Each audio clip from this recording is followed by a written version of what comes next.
என்னது, இதுலேயும் கலப்படமா? அது வேற எதுவும் இல்லை, பன்னீரை பற்றி தான் சொல்கிறேன்.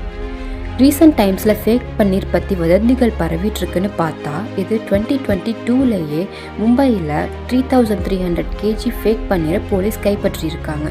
சரி, இந்த ஃபேக் பன்னீரில் என்னெல்லாம் கலந்து எப்படி செய்கிறாங்கன்னு பார்த்தோன்னா, இதில் பால் பவுடர், தண்ணீர், எலுமிச்சை சாறு, அசிட்டிக் ஆசிட் மற்றும் இந்த பன்னீருக்கு நல்ல வெண்மை நிறம் தரத்துக்காக இதில் கார்ன் ஸ்டார்ச், உருளைக்கிழங்கு ஸ்டார்ச், மேலும் சில ஃபேக்ட்ரிஸில் துணி துவைக்கிற டிட்டர்ஜென்ட் பவுடர், சிந்தட்டிக் ஒயிட்னர்ஸ் மற்றும் யூரியா போன்ற நச்சுத்தன்மை வாய்ந்த கெமிக்கல்கள் பயன்படுத்துகிறாங்க.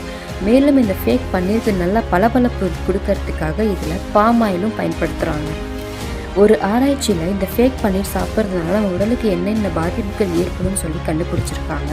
அதில் அவங்க என்ன சொல்லியிருக்காங்கன்னா, இந்த ஃபேக் பன்னீரில் நெஃப்ராட்டிக் காம்பவுண்ட் இருக்கிறதால இது நம்ம கிட்னிக்கு டேமேஜஸ் ஏற்படுத்தும் மற்றும் லிவரில் அதிக நச்சுத்தன்மையையும் ஏற்படுத்தி, இது குழந்தைகள், கர்ப்பிணி பெண்கள் மற்றும் ஏற்கனவே நோயுற்றவங்க இதை சாப்பிட்றதால அவங்க உடலுக்கு மேலும் தீமையை ஏற்படுத்தி, இது ஹார்மோனல் பிரச்சனைகள் மற்றும் எண்டோக்ரைன்னு சொல்லக்கூடிய அகசுரப்பியை சரியாக இயங்க விடாமல் வளர்கிற குழந்தைகளுடைய வளர்ச்சி மற்றும் மனநிலையையும் பாதிக்கும்னு சொல்லி கண்டுபிடிச்சிருக்காங்க.